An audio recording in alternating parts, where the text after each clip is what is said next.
air power doctrine is crucial both to Pakistan Air Force as well as the Indian Air Force.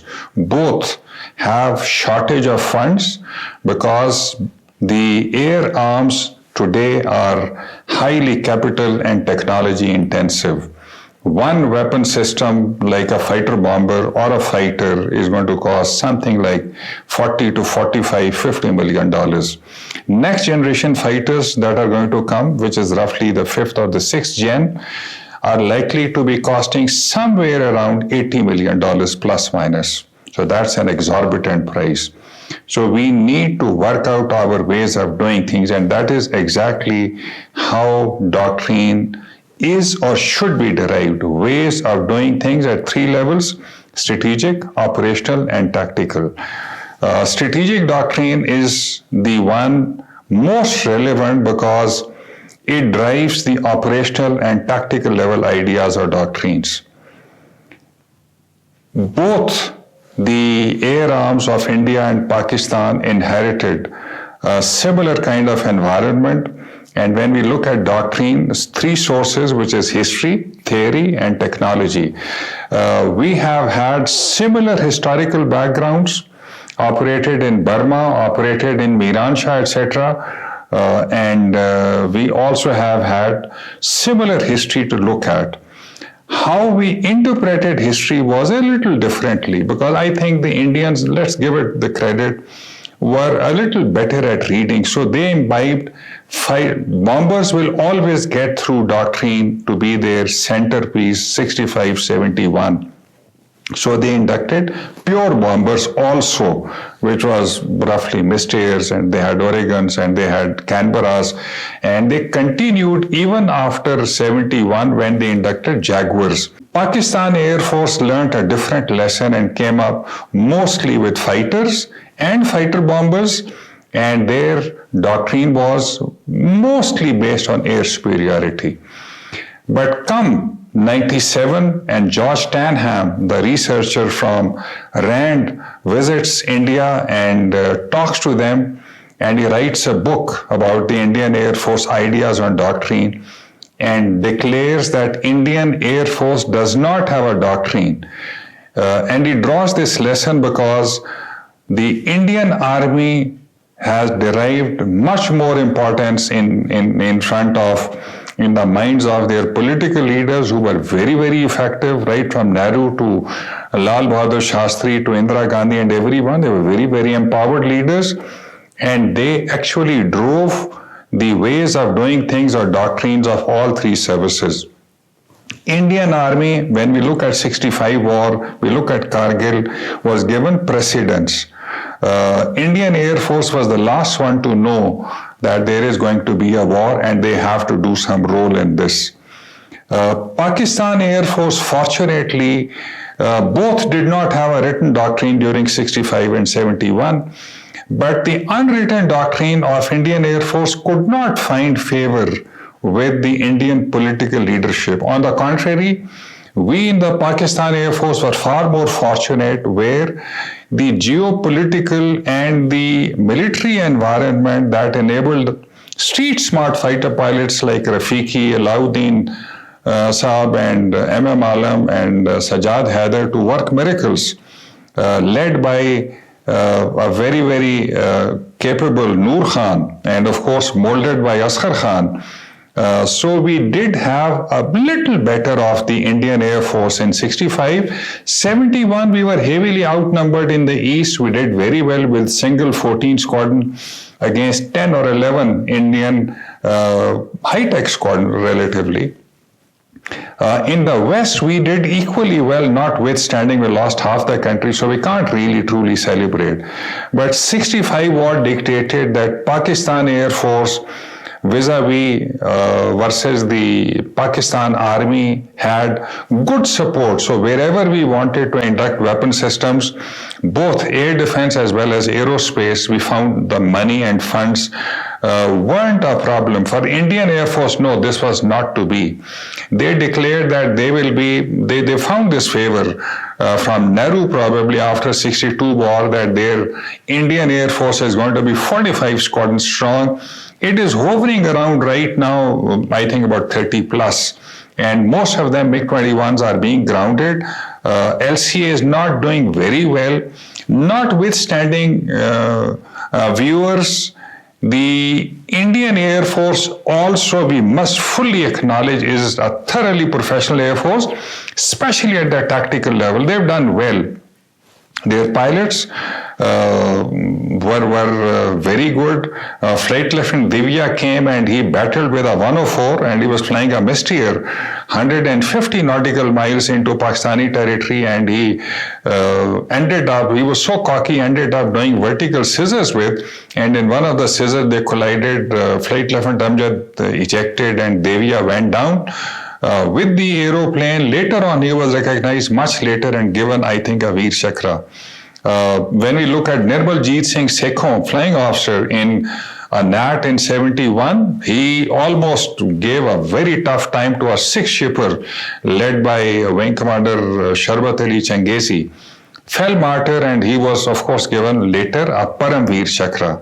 Flying officer Muralidharan battled 100 feet AGL at Peshawar against Wing Commander, then Flight Lieutenant Salim Beg Mirza. Beg eventually shot him down, but that's the kind of tactical professional competence they produced. But come in George Tanham, in 97 roughly, who is a RAND researcher, visited Indian Air Force, and he concluded, and to their dismay, he says Indian Air Force does not have a doctrine, so they cannot convince the Indian political leadership that it is important and it needs to be funded. So they were furious. And I had the unique opportunity of meeting George Tanham. That's besides the issue, the kind of discussion that we had at the air headquarters in Chaklala. But the Indian Air Force quickly put together a doctrine under Air Chief Marshal LaFontaine, and they put it on the net. Pakistan Air Force, on the contrary, wrote its first doctrine somewhere in 2003. Three have been published, and the fourth one, I believe, is under discussion and is going to be printed soon. Indian Air Force doctrine, the last one that they published, I think this was in 2012, and they put it on the net. Now, where is the problem? George Tanham puts it squarely that Indian Army is more important. They take 2/3 of the budget. Indian Air Force has problem convincing the government to give them enough funds and to redo their equipment, to upgrade their weapon system. And so their difficulties are far more compared with the Pakistan Air Force. But where is the problem? After 71, obviously we were heavily outnumbered. We lost the war, but air battle we did fairly well. Kargil did not test the two air arms in the air, but post Kargil, it was we found out that in the 2012 doctrine, something that they had written on, and before that, of course, this was before Kargil, that they will have a strategic air defense, and that meant that they will take air defense into enemy territory. Come swift retort, and we did not find any semblance of strategic air defense. Pakistan Air Force, in fact, celebrates this when we shot down two of their aeroplanes, and of course, Abhinandan became a prisoner. So Indian Air Force, we must wish good luck to this very, very powerful air arm that they have, but they have a few difficulties. Some of the articles, and a very good one that I found, 8 reasons why an air arm will have to come up, and they were specifically referring to Indian Air Force, come up with a new doctrine, and I will just enumerate them. Number 1, weaponization of space. Number 2, intensive capital, especially because of artificial intelligence-based technologies. 3, need to integrate air arm with the rest of the air arms and with the political leadership. Indian Air Force faces two threats today, which is simultaneous, both the Pakistan Air Force as well as the Chinese Air Force. So they have to have an appropriate doctrine. Indians will also face conflicts, number 5, with countries who will compete with them in future because they want to become a dominating economy and a dominant nation, at least in South Asia, if not in the world. So they will have to compete for raw material and energy, and there could be conflicts with some other nations. New technologies in cyber, space, and electromagnetic spectrum and aerospace will necessitate new doctrines. 7, they will have to build up their human resource, but it showed clearly during SIF retort when they had fratricide and shot down their own Mi-17 that their manpower, well, these things do happen, and one must confess that this can happen anywhere with Pakistan Air Force or with the Indian Air Force, but it clearly showed they shot their own Mi-17 under duress. Then the BrahMos incident, where a group captain and a wing commander or 1 or 2 squad leaders fired mistakenly a BrahMos into Pakistani Air Force, and Pakistani airspace, government and the Air Force showed huge amount of restraint before we responded diplomatically, and Indians had to confess that there was a problem at that end. So build human resource. Last but not the least, exploit the combat enablers like air-to-air refuelers, AWACS, transport, and helicopter fleets. In this, which one is most crucial? Integration with the rest of the arms. Right now, theaterization of Indian military is going on. And the first CDS, Bipin Rawat, he made a statement and he said, Indian Air Force is a supporting arm like the engineers and supply. I think Air Marshal Chaudhry should have responded with much greater zeal and enthusiasm. He should have clearly said that, look, General Bipin, and of course address the political leadership, that air power is not a supporting arm for the army. There are at least 2 missions: air superiority, which is without the Indian army. If the air arm does not win air superiority, the military, both the army and the navy, will be at the mercy of the adversary air arm.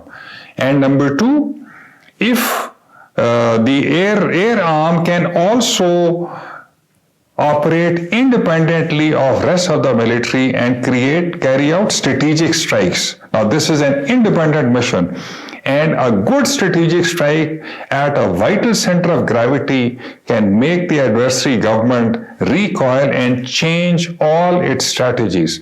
Now that is the kind of answer that General Air Chief Marshal Chaudhry should have given to Bipin Rawat, which did not come, and probably back of his mind was 65, 71, Kargil, when they were the last one to be told, not in 71, because that was coordinated very well by Indira Gandhi and by the services chiefs, but back of the mind is the importance and their value in the eyes of the political leadership when they were inducted, the last one, and very reluctantly into Kargil and in 65 war. But to conclude, Indian Air Force is a very, very professional arm, especially at the tactical level. They've done very well in 65, 71, and even in Kargil eventually. And but they have a problem. They will have to come up with newer doctrines, and they must, I think, emphasize their importance and role more than what they did in the past. Thank you.